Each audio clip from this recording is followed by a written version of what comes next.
I got to this breaking point. It was the night before my daughter's first birthday party. I'd been dreaming of baking this cake. It was going to be a 5-layer cake, totally from scratch. 10 o'clock on a Friday night, and I get this phone call from the theater that I am supposed to be working on messaging because the show has shut down unexpectedly. There are almost 3,000 people standing outside on a sidewalk and nobody is communicating with them. I jumped into marketing and PR crisis mode. I'm working with 6 different people in 6 different cities, and ultimately I hit this moment that night where I went, if I see this through the therapist lens and I understand what I'm experiencing right now, this isn't just a failure of individual resilience, right? It's not that I'm sitting here at 10 p.m. on a Friday and I am not working hard enough while my hands are covered in icing. It's that the system was not designed in a way that makes this feel sustainable. I was not going to be happy staying in that role for a long time.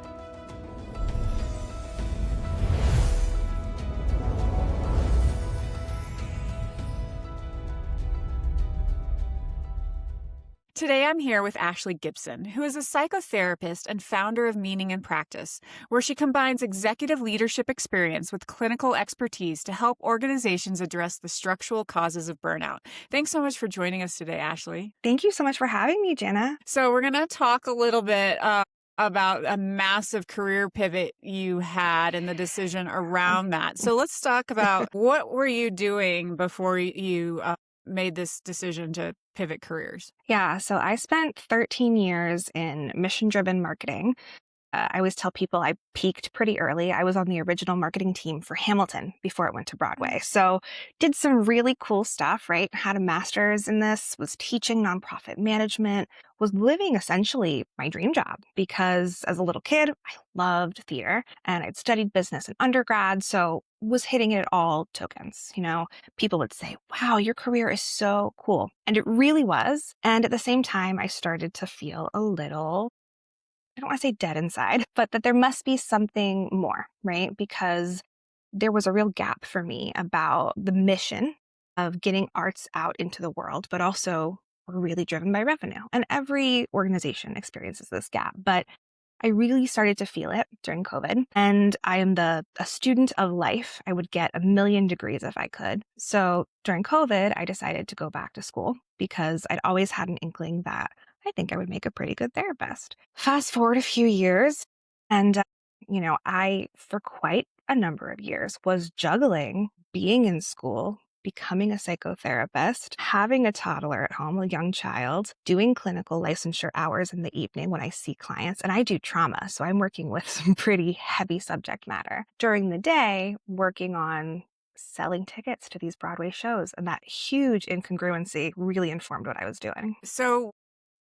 if it was your dream job, where do you think the uneasiness came from? Yeah, I think for me, it was a dream job because I had started as an arts nerd, right? I loved the art. And that's not to say that art and revenue can't coexist, but you start to bridge into a territory where decisions are being made in favor of revenue every time, right? Consistently.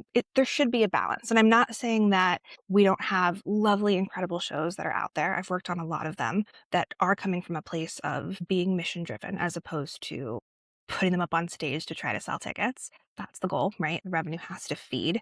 But for me, it just didn't sit well in my nervous system over time. I started to feel like there was this real mismatch of I'm saying one thing, but I'm kind of feeling another, right? I'm positioning this in a way to try to get you to see that there's value in buying a ticket, but I'm having to zhuzh it up in a way that doesn't feel authentic to me and what I really like, which is the social capital that's generated when you're sitting in a theatrical space. And similarly, social capital gets generated in the therapy space. So I was living it in both contexts, and I was way more enjoying it in that individual space. Well, but before you even went to school, though, I mean, I think that's where a significant decision is, because if you were in marketing for all of this time, deciding to go into clinical psychology or psychotherapy is a pretty big commitment.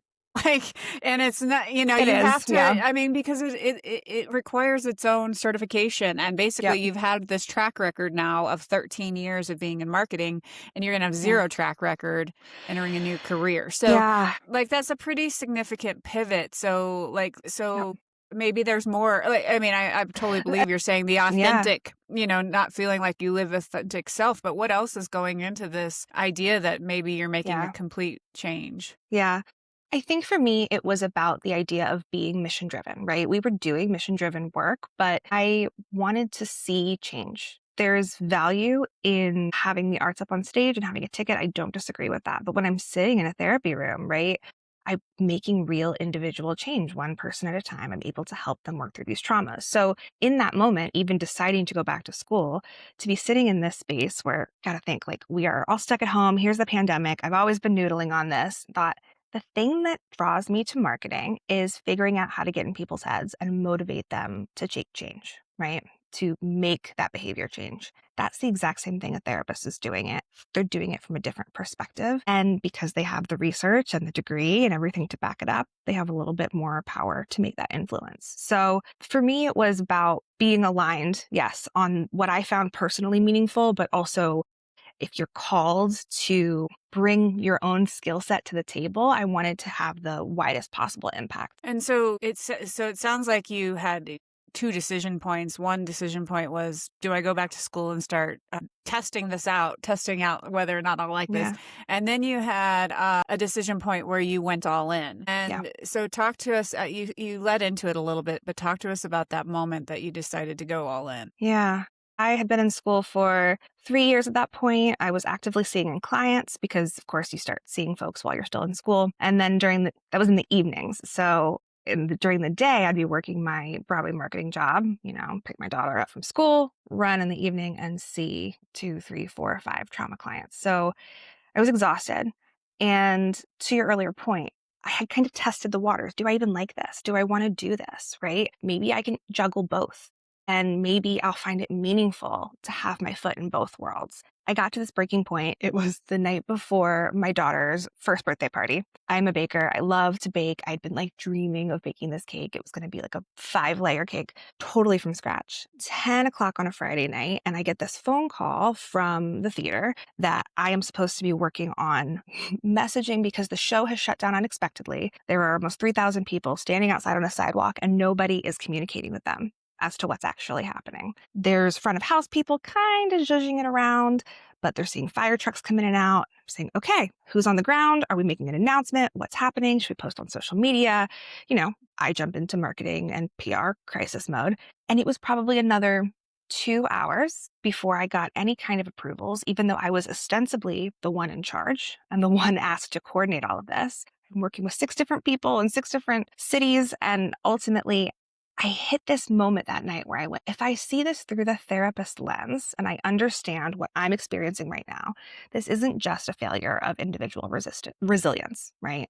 It's not that I'm sitting here at 10 p.m. on a Friday and I am not working hard enough while my hands are covered in icing. It's that the system was not designed in a way that makes this feel sustainable. And seeing that from a more diagnostic, like case conceptualization, therapeutic lens helps me understand I was not going to be happy staying in that role for a long time.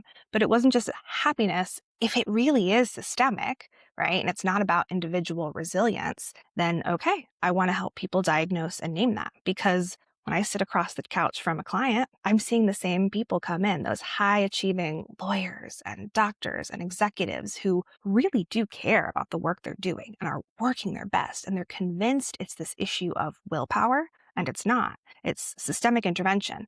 Now, this is not a new concept, right? Lots of people understand that burnout is not individual failing. What hasn't been done really up to this point is no one's talking about the mechanism by which it perpetuates and kind of cascades down. And so that's when I decided, okay, if I step away, I still see my clients, I don't do my marketing job, I will have the time and the effort and the brain power to delve into the research. And so that's what I've been doing. And so I want to talk a little bit about what was at stake in both moments. So the first time when you're like, oh, I'm going to go back to school and I'm going to do both of these things.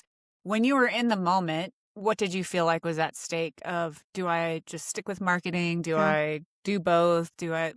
What was going on? Yeah. At that time, the only thing for me that really felt like was at stake was my reputation, so to speak, right? Because there was even a conversation internally when somebody realized I was going back to school. Oh, are you planning on leaving? Are you going to be a therapist? Do you have the side business? I don't know what I'm doing with therapy yet, but I'm interested. And I would hope that you would see that and appreciate what that might bring to the table, right? In the executive space. So the reputation piece of it and personal brand management, I'm going to confuse people as to what I'm about or what I stand for, or what I'm doing. And the financial piece of it, because going back to school for a second master's degree, not cheap. But to be quite honest with you, at that time, the stakes weren't as high because it was COVID. We all had no idea what we were doing, right? We weren't sure what the future of the arts field would look like, let alone any other field. And I remember talking to my sister and saying like, okay, well, we're all going to need therapy after this. So at least there'll be a career for me here. But no, truly, the stakes didn't raise until much later when fast forward to me being, single mom to a toddler and in charge of my own household and finances. It's got much bigger risk and it's weightier these days. So the first time when you went to school, were you single then or were Yeah. you okay? Yeah. I was dating my now ex-husband, but yes, we did not have a child. Okay. Yeah, but you were with somebody. So it was you and somebody else. And so I'd be Yeah. curious just to dig in. I do want to jump into the weightier moment with Yeah. the with the higher stakes, but in that first moment, like, so obviously this person was close to you at the time, and so what Yeah. was what was his reaction Yeah. to this? I can picture we were driving in his car and I said, I think I want to go to school again. He goes, what do you want to do? And I said, well, I think I want to be a therapist. We've been dating for probably, I don't know, 2 years at that point. And he goes, well, my dad's got like several master's degrees and like 2 doctorates. And so like, yeah, why not? And it's funny because that obviously conversation came up again later with us. And I told him how much that meant to me, that support. And it did not carry the same weight for him because he's like, yeah, in my house, like everybody gets multiple degrees. So in some ways, that decision wasn't given enough weight, both by me and my partner at the time, right? Mm. Like, and to your earlier point, it's a huge process. I remember looking up, like, how do I become a therapist? I live in Virginia, in the state of Virginia. I was in Old Town Alexandria at the time. And now I'm down in Richmond. Same for the whole state. You have to start by getting your degree. And basically, here's the 10, 15 steps. Step 1, get degree. I was like, great, I'll start there. I'll see how it goes. We'll circle back and decide if I want to do any of the other steps 2 through 9, right? So it's not that I didn't think about it. It's that I actually gave myself like a mental barrier around I'm committing to a marathon. I'm just going to start with the first sprint, see how it goes, test the waters. And even if I don't make this my career, I'm going to learn some really interesting stuff that would have and still was applicable to my executive life. That I'm a major proponent of that philosophy in general. I approach a lot of things that way. When I have an idea, it's like, well, what's the smallest step I can take towards this idea so that I can test it out? And you keep taking those steps until you've hit, I don't want to say hit a roadblock because we should overcome roadblocks, but you hit a moment where you're like, oh, this isn't right, and I need to pivot. Something's not lining up. Yeah. So let's talk about then though. So you're taking these small steps and you're liking it, Yeah. and now you feel like you're experiencing the burnout, the very thing that you're trying to kind of help people overcome. So now when you're deciding, you're trying to bake a cake, you're firefighting for Broadway. How much did you evaluate that decision then to leave the marketing job in order to go all in? I think my family and friends and my therapist were tired of hearing about it. So yeah, I do think that was a decision that made probably about 2 years in the making, but obviously it had taken a lot longer than that. Really, it was 5, 6 years in the making when you think about when I started going to school. But my family, my friends, everyone was so tired of hearing me ask, what do you think? If I do this, will it work? A lot of that was building a financial runway for myself, right? I was in the middle of getting a divorce, figuring out what co-parenting looked like, building up my finances to a place where, as a therapist, you don't get paid if your client doesn't show up. And Mm. most therapists are not salaried. Some are, depending on where they're at, but that's not the situation most find themselves in. So, building myself enough of a runway that I could weather any kind of financial flexibility. I remember, as things were happening in the economy, I'd wake up and go, well, I can never leave now. Like, I have to have a salaried job. I have to keep Mm. making, this level of money with benefits and this and that. And it's so interesting looking back because truly, I spent months trying to do the numbers and make it work and staying up late. And what will people think of me? And I don't like talking about myself. I don't mind speaking about things I care about, but I don't want to be a brand. So it was as much as about my personal identity, Mm. And I was already So, running into, yeah. sorry. I No, want no, to no, please. clarify a few things then. So it Yeah. sounds like you were in that moment with the cake. Sorry, going back to that. And you realized in that moment, I'm going to go in all in on therapy, but you didn't actually make that leap for another 2 years because you had to get yourself in a position where you could. Yes, absolutely. And so and then I guess just to clarify again, you also had moments of doubt after you made the decision where you were, Sometimes I still do. No, it is part of that was knowing that I couldn't just jump and just do therapy. I could right. financially, but from a what fills my bucket perspective, right? Part of what was going to be hard about leaving behind was leaving that first career, leaving all of the insights and knowing that I had identified this thing, this kind of systemic structure that was perpetuating burnout to then just kind of like run away and try to whack-a-mole it with individual clients who were experiencing it wasn't going to be enough for me. So a lot of those kind of 2 years between being in that kitchen and seeing it for what it was and actually like putting in my notice and walking away and launching my own firm was figuring out what is this even going to look like, right? Yes, I can see therapy clients and that will pay the bills and that will give me the runway I need. And at the same time, do people want what I'm even talking about, right? Do people find value in not individual intervention, but systemic intervention that's further upstream? Now you said that it sounded like that you felt like there was a lot at stake leading up to this was why it took some preparation, but how did you mitigate some of those things? Because you mentioned, clients don't pay unless they show up. I need to have Yes. benefits. So what were kind of the Yeah. things you did to tackle each one of the things that felt like a risk to Yeah. you? I did a lot of research, ran a lot of numbers. I did what I've been calling a listening tour, right? I'm still on my listening tour because we're constantly listening and learning, but I talked to not just people in my network and not just other therapists, but people who may be interested in this lens, right? To build out the diagnostic side because the research is weighty, right? I'm in the middle of writing this white paper and like it takes time to put all your eggs in the basket to say, I'm going to dedicate 2 of my 5 work days a week to this research, this idea that I believe is going to have legs for greater populations. So pressure tested it with friends who are fundraisers, friends who are marketers, people who are teachers and in healthcare, all across the board, lunches and coffees and all of the things, and so many notes, constantly refining. A lot of sleepless nights, a lot of personal therapy, right? Because truly, I think the biggest hurdle I had to overcome was my identity, right? Dealing with this 6-year-old version of myself who would have killed to be in those rooms, right? And The Broadway rooms? the Broadway rooms, yeah. Mm. And to feel like I'd have to like look at my daughter and explain, she knew, mommy works for Broadway.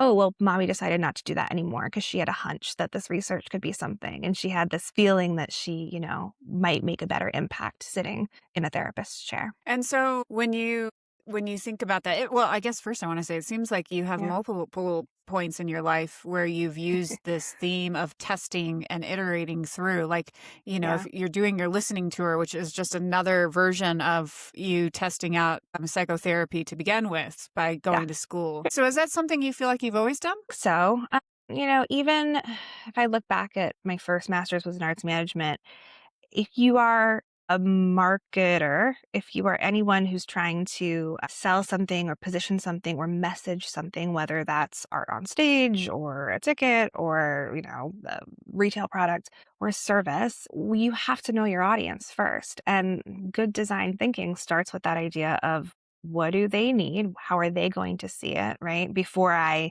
assume that I know what you want. So I think I've always been kind of in this iterative model of my career, right? I Hmm. started in business. I kind of narrowed down to arts management and marketing.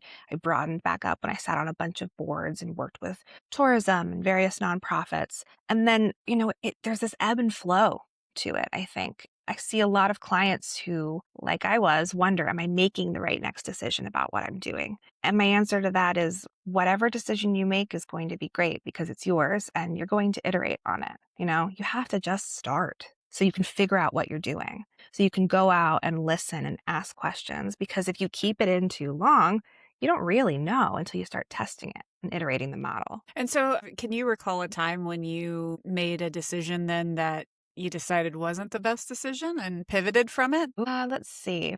Yeah, actually, at one point, I was director of marketing at a theater on Pennsylvania Avenue. And this was long ago, pre COVID. And I liked it, but I was bored. And I thought, well, I'd like to do something bigger or different, but still in marketing. And so I got a new gig. It was kind of a lateral move. I jumped to working for the tourism organization for Washington, D.C., which was super cool in theory, right? And we got about 3 weeks in, and I was like, I hate this for a variety of reasons that weren't necessarily relevant to what we're talking about. But I actually picked up the phone and I called my old boss at my old job and hemmed and hawed and said, not tail between my legs, but I don't want to be here. And I really don't want to be back at the theater the way it was when I left because of these reasons. And I want this for myself, right? If I'm going to come back, it needs to look like this. And so I pitched a whole new structure. I pitched a whole new title for myself with the responsibilities that I wanted to be valued the way I wanted. And yep, I probably was in that other role for a month or two, all things in. I don't even list it on my resume because I was so ashamed of it at the time. It still feels weird to even talk about here, but it is the thing that gave all of these other decisions legs, right? I went back. I ended up a few years later becoming the VP of marketing, which was awesome. And then, when I moved, I pitched to the larger company that had bought us out. Hey, I want this new role with this title. I started just asking for what I wanted. And it wouldn't have come if I wasn't willing to sit with a decision I had made that didn't sit well in my own nervous system before I was even using that framing for myself, right? And really assess, okay, I have some agency here. What agency do I have? And being willing to navigate the core beliefs about self, the shame that might come up with it. And so when you reflect on that, then are you happy you had made the original decision because it then led to the being able to advocate more for yourself? Or how do you reflect on that? 100%. I think if I hadn't left and come back, I never would have gotten the essentially promotions, right? Or the leverage. We talk a lot about like when folks want to get some kind of promotion or title bump or pay bump, the best way to do that is to hop jobs, right? I don't know that I would have gotten that if I hadn't left and come back, but less than negotiating leverage, it was the personal clarity. Right? You really can know what you don't want while you're still in it, but you're going to get way more clarity when you step out for a moment and go, okay, now I have some perspective on what that was, forest for the trees. So let's jump back into your decision. Then it was a good detour, but So many, they're all iterations. No, yeah, but so tell me how, like, when you were finally into the midst of it, right, and you had both things going on. Were there other options that you looked at all? Were there other paths that you explored? Because this doesn't actually feel like since you were iterative, it doesn't feel like an either or decision to me. It feels like, it's a series of kind of micro decisions. I mean, they add up to be something significant, but each one was kind of this micro decision. And so I'm just wondering if there were other angles that you were exploring at the time. Honestly, I felt like my other option was just to keep going. I felt like my options were keep going exactly the way I had been, right? See therapy clients in the evening, do my Broadway job during the day, kind of manage these two lives and two personas and keep them apart where I can't really inhabit either, right? I can't own one personality with the other.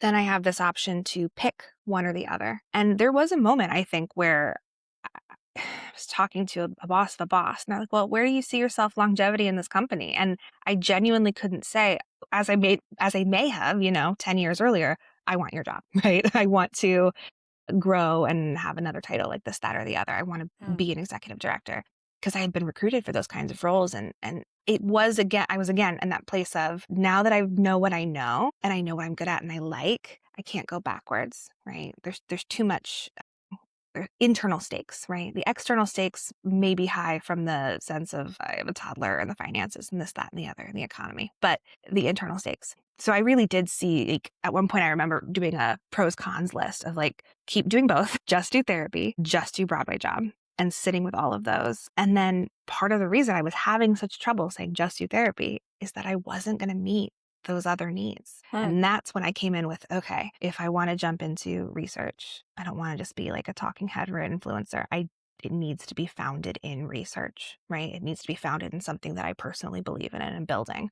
So there was a lot of build up towards that. And so, how did your daughter factor into all of Yeah. this? Because that might, like, I know I had my own business. And so, Yeah. while it was one thing, it's still a lot of hours. So, I understand how difficult it can be to juggle motherhood as well as, following this internal driver. So, what was going on in your head with how she factored?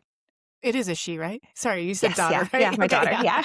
yeah. That's Yep, what I yeah. thought. Are you asking more from the, like, logistically, how did I balance all of it, or just from a beyond how do I put food on the table question? Yeah? Oh yeah, beyond like living up to your expectations of what makes a Mhm. good mom while living up to the whatever expectations you also have on yourself. So, Yeah. were you feeling like you're Yeah, dropping the ball? Like, yes.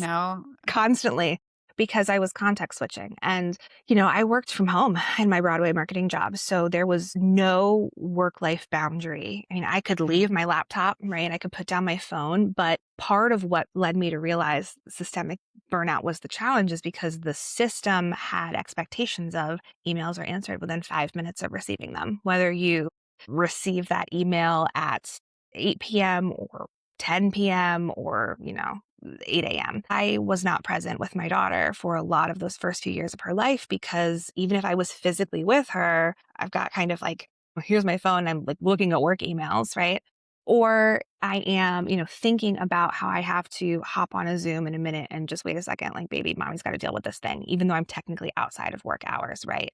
And she's outside of school. So I really never felt like I could be present for her. And then it had this trickle down effect because I'm dealing with trauma clients. On the evenings, she'd go to her dad's house. Now I'm divorced. Here I am working on trauma clients. I come home and then my battery is burned out, both for my executive job and for my daughter. So she was really the driver. It was the final nail in the coffin, so to speak, of, oh, I can't keep juggling all of these things. I have to pick one so that I can be present for her. And really what it came down to is I want to build, and I am building this life where just last week I can take a whole Monday off and take her to the botanic garden and play in the splash pad all day, right? Like you're building a life that feels intentional because it aligns with your values. And it unfortunately took me a long time to get there. I'm curious because you did a lot of advocating in your roles. Did you try to apply that same concept to the work-life balance? Like, and again, I know Yeah. it's definitely harder when you work at home, but like for me, one of Yeah. the things that I used to do is like,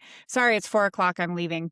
Like, and Yeah. I might get online when my daughter goes to sleep, but I'm leaving, Yeah. like, and so did you try Yeah. to incorporate some of that? And what was the outcome? 100%. Yeah. Mm. To varying success, right? And I think part of that was the reality of a system that was not willing to give a little bit, right? Like, and then a lot of it was me going, okay, if that's the reality of this system and I can't push back, it's not safe for me to push back, right? Because I was so locked into that mindset of this is how I'm putting food on the table. This is how I'm handling Mm. things financially. This is what I've wanted this whole time. But yes, to your question, I was sometimes able to set boundaries. I can recall, like, at one point, my grandfather passed and I took all this time off to be with him. And I remember thinking, like, if I lose my job because they don't like the way I handled, like, hey, I have to drop everything and go, then it's worth it. Because again, back to values orientation, right? So it is interesting though, because I can sit across the couch from a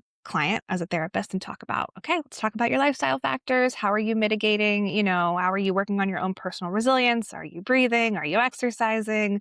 How's your nutrition? And it's really hard to do it for yourself. And I think the other answer to this question is I literally didn't have the bandwidth. It wasn't just that I didn't have the willpower, right? Or I wasn't trying hard enough. Like there was too much on my plate. Something was going to have to go. So when you finally made the decision, to go all in, what would you say drove that decision ultimately? Like, what's the first principle behind it? Values is the first thing that comes to mind. I mean, not just any one particular value, but the idea of living an intentional life. And, back to that point of I have this kind of gift of being of both worlds, so to speak, right? Of having sat in the executive chair, now sat in the therapist chair, that sense of this, if this is the perspective I can offer, then I'm almost obligated to do it, right? And so if somebody was a contrarian to your decision, what do you think they might say then about it? Like what would their pushback have been if they had been by your side at the time? Yeah, I think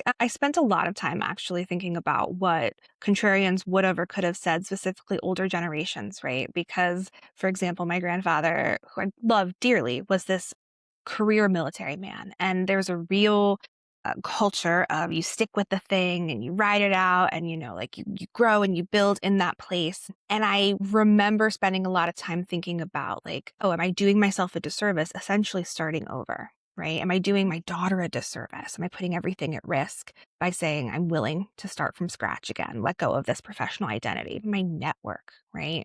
The way I see myself. And of course, like the financial risk behind it as well there, because it's real. But I think I landed on this place of, for as contrarian as my grandfather probably would have been, right? Because he passed before I really made the full shift. I also know that he was a really intentional individual, and integrity is the word that always comes to mind when I think about him. And living with integrity to me is being true to yourself, right? And back to that point of like, okay, if this is a lens that only I can offer, I'm not suggesting I'm the only person who can offer this, but that it was the next evolution of what I could offer. It would be true to myself. It wouldn't be authentic to myself to stay where I was. I had to move forward to bring in this bigger perspective, to do this research, to operate in a way that was taking advantage of my full potential. Do you think that you could have, if you followed the path of maybe the more traditional generations, do you think you could have found happiness eventually in sticking with marketing? I think you can find happiness with anything, right? Like I was never unhappy doing any of it. If we talk about back to potentiality, right? Like talk to those gifted kids who are always told like you have so much potential. You can make yourself enjoy and find meaning in anything you're doing. That's the whole, my whole shtick, right? Is finding meaning in whatever you're practicing. I think it's a real privilege, obviously, to have that extra layer to be able to sit in a place where you can make a decision and say, this is very meaningful and I still want more. I want something bigger and even more meaningful, right? And I don't take that privilege lightly. That's kind of where I go back to like using it for good. The obligation of things. And so how has it been like the past, since you've gone all in? What's it been like? It's been awesome. It's been super scary at times, but not as scary as I thought it would be. Been really fun I always talk about voting with your time, right? Voting with your feet, voting with your attention. And so being way more intentional about how I structure my days, right? It's 12 o'clock on a Tuesday and I'm talking to you as opposed to in another staff meeting. If I want to see clients at my peak or optimum hours I can, not just that, I can see my clients when it makes most sense for them, because a lot of therapy clients, people don't want to see you in the middle of their workday. They want to see you in the evenings or the early mornings or what have you. So it's going quite well. It doesn't mean I don't have my scary, oh my goodness, 2 a.m., what am I doing moments. But I will say on the whole, people have been very generous and willing to stick with me when I explain, I used to be this, and I'm a therapist, and here's the bigger lens I'm bringing to all of it, right? Because it's not something that's easily explainable in a soundbite. And so what advice would you give then if somebody was faced with a similar crossroads, like making, a huge pivot?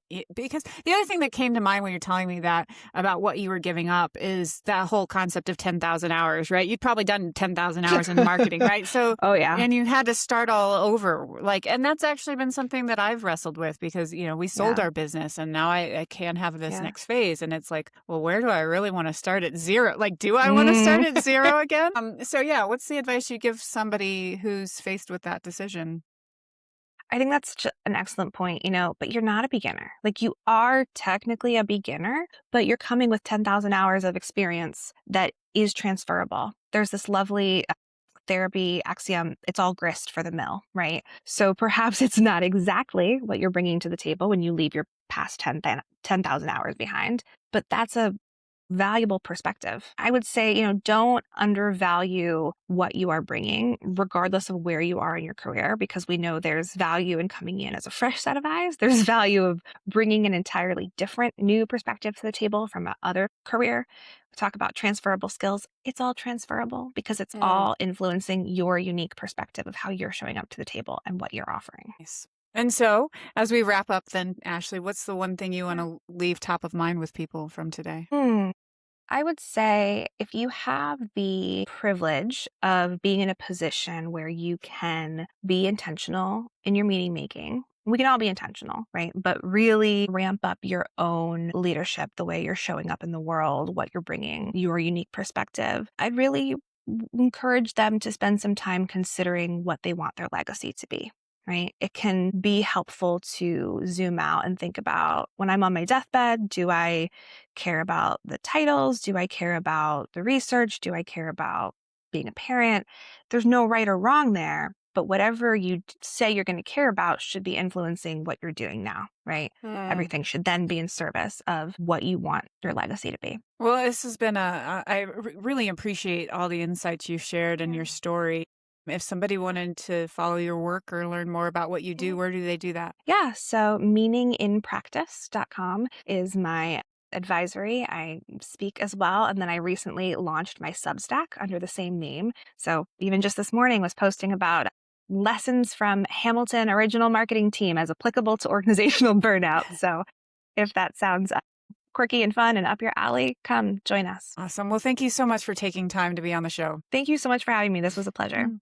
Yeah. And to our audience, until next time, make the decision, act on it, be accountable, and stay unstoppable.